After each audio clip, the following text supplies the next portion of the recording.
लोग कहते हैं कि टोने टोटकों से कुछ नहीं होता, जो होना है वह होकर रहेगा।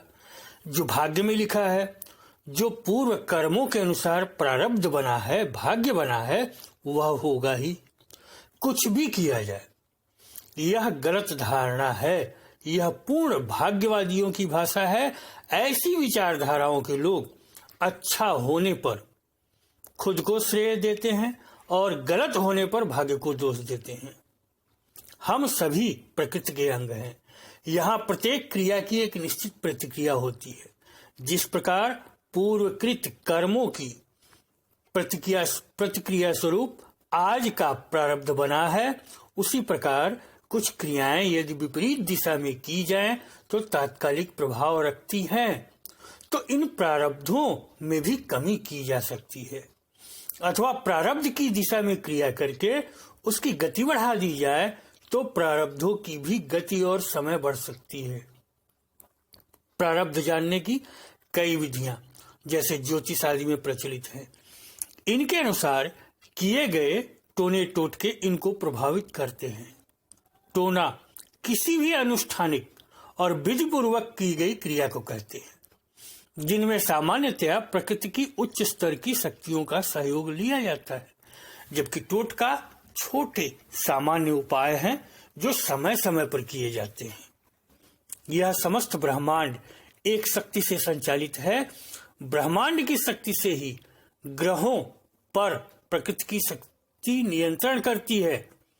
प्रकृति यानी कि ब्रह्मांड की शक्ति प्रत्येक कण, जीव, वनस्पति, जल, वायु में व्याप्त है। यही शक्ति या ऊर्जा इन टोने टोटकों में भी कार्य करती है। मानसिक शक्ति की ऊर्जा, वस्तु की ऊर्जा, विशेष ग्रह स्थितियों से उत्पन्न विशेष ऊर्जा, वातावरणीय शक्तियों की ऊर्जा, ध्वनि की ऊर्जा आदि का ही संयोजन इन टोने टोटकों में भी होता है, जिसे एकीकृत करके लक्ष्य पर प्रक्षेपित किया जाता है। प्रत्येक जीव वनस्पति के शरीर में प्रकृति की ऊर्जा संरचना के अनुरूप ही ऊर्जा परिपथ निर्मित होता है। मनुष्य का शरीर इस ऊर्जा परिपथ से ही संचालित होता है। इसका ऊर्जा चक्र निर्धारित और निश्चित है। यह प्रकृति की देन है। इसी ऊर्जा चक्र के अनुसार ही उसे सभी कर्म करने होते हैं। ऊर्जा चक्र की इस व्यवस्था में संघर्षशील कर्म द्वारा या तकनीकी द्वारा ऊर्जा व्यवस्था में परिवर्तन किया जा सकता है, क्योंकि यह भी प्रकृति की एक ऊर्जा व्यवस्था ही है और इसमें अगर दूसरी ऊर्जा को प्रक्षेपित कर दिया जाए तो इस व्यवस्था में परिवर्तन हो सकता है। जब ऊर्जा चक्र में परिवर्तन होगा तो प्रारब्ध भी प्रभावित होगा ही, क्योंकि यह भी ऊर्जा व्यवस्था से ही संचालित होता है।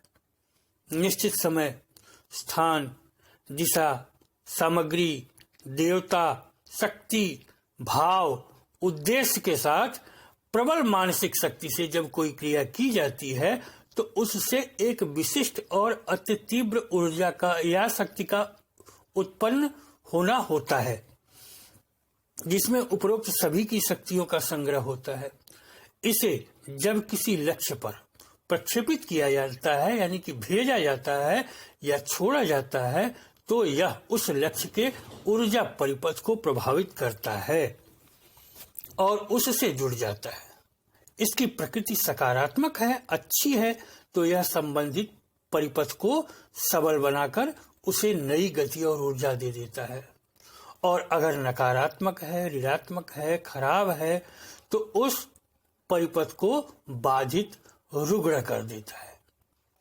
परिणाम स्वरूप संबंधित व्यक्ति के कर्म, सोच, क्षमता, विचार, व्यवहार, शारीरिक स्थिति प्रभावित हो जाती है। इसके फलस्वरूप उपयुक्त अथवा अनुपयुक्त कर्मों के अनुसार फल मिलने वाले, जो कल मिलने वाले परिणाम हैं, वह आज मिल सकते हैं अथवा नहीं भी मिल सकते हैं। मिलने वाले परिणामों की मात्रा भी प्रभावित हो जाती है। दोनों टोटकों में भी वही ऊर्जा विज्ञान काम करता है जो प्रकृति का ऊर्जा विज्ञान है, क्योंकि जीवधारियों, वनस्पतियों में भी वही ऊर्जा विज्ञान कार्यरत है। अतः इन टोने टोटकों से वह प्रभावित हो जाते हैं। टोने टोटकों से उत्पन्न ऊर्जा लक्ष्य को प्रभावित कर वहां की प्रकृति बदल देती है। अब वाहन चला रहे एक व्यक्ति द्वारा किसी निर्णय में 1 सेकंड का विलंब उसे मौत के मुंह में पहुंचा सकता है। किसी व्यवसायी द्वारा लिया गया एक सही निर्णय लाखों करोड़ों का लाभ दे सकता है। किसी के मुंह से निकला एक गलत शब्द उसकी नौकरी भी ले सकता है और नौकरी दिला भी सकता है। यह सब ऊर्जा प्रणाली से उत्पन्न मानसिक स्थिति के उदाहरण हैं। टोने टोटकों का उपयोग अच्छे और बुरे दोनों रूपों में होता है। इन सब के पीछे प्रकृति अर्थात तंत्र का ऊर्जा विज्ञान होता है।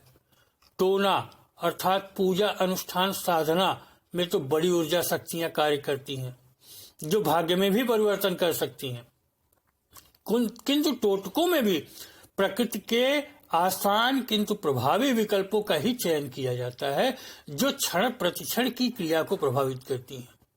क्योंकि यह ऊर्जा विज्ञान है और हर जगह ऊर्जा विज्ञान ही कार्य करता है, अतः परिवर्तन होता है।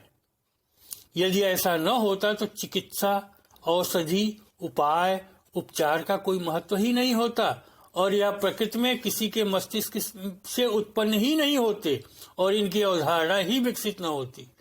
क्योंकि जब सब कुछ निश्चित ही होता तो सब कुछ नियत चलता। प्रकृति ऐसी ऊर्जा उत्पन्न ही न होने देती जिससे इसकी अवधारणा विकसित हो सके। ऋषि महर्षियों देवताओं द्वारा इसीलिए पूजा, उपचार, उपाय, तंत्र का विकास किया गया क्योंकि प्रकृति में ऊर्जा विज्ञान ही कार्यरत है और इसमें ऊर्जा द्वारा ही परिवर्तन संभव है। हम आपको एक उदाहरण से समझाते हैं। आपने अपने लाभ के लिए एक छोटा सा टोना टोटका या उपाय किया। आपके भाग्य में सिर्फ 1% परिवर्तन आया और 1% के परिवर्तन से आपको 1000 रुपए मिल जाते हैं। अब आपने उस 1000 रुपए को कहीं किसी अच्छे काम में लगा दिया क्योंकि आप लाभ चाहते हैं। तो जो आपका 99% भाग्य है यानी कि 99,000 जो आपको मिल रहा है वो तो आपको लगातार मिल ही रहा है, लेकिन आपने 1000 रुपया जो कहीं लाभ के लिए लगाया वह अगले कुछ महीनों में 1000 से 2000 हो गया, 2000 से 4000 हो गया, 4 से 10 हो गया। अब आपको जो पहले से मिल रहा था वह तो मिल ही रहा है, उसमें ये अलग से इतना बढ़ गया। लगातार आपने कुछ क्रियाएं की तो हर महीने 1% बढ़ता गया। इस प्रकार साल भर के अंदर आप जो 99,000 के हिसाब से मिलना था वह पता लगा कि 1,20,000 25,000 के हिसाब से आपको मिल गया। यह होते हैं छोटी छोटी टोने टोटके उपायों क्रियाओं के प्रभाव। आपको भाग्य से तो 1,00,000 रुपए मिलने थे, लेकिन आपने उसकी दिशा थोड़ी सी परिवर्तित की और आपको 1,25,000 मिल गए। यह क्रियाएं कार्य करती हैं। इसी तरह से एक छोटा सा प्रयोग, एक छोटी सी क्रिया आपका प्रारब्ध बदल देती, भाग्य बदल सकती है और आपको परिवर्तित कर सकती है। आपकी सोच बदल देती है, क्रिया आपके कर्म बदल देती है, जिससे आपके निर्णय कार्य प्रभावित हो जाते हैं और आपका आगे का भविष्य बदलने लगता है। हमने इस वीडियो में आपको टोने टोटके कैसे कार्य करते हैं, इनका क्या प्रभाव होता है और कैसे ये प्रारब्ध बदलते हैं यह बताने की कोशिश की है। इस वीडियो में इतना ही। नमस्कार, धन्यवाद।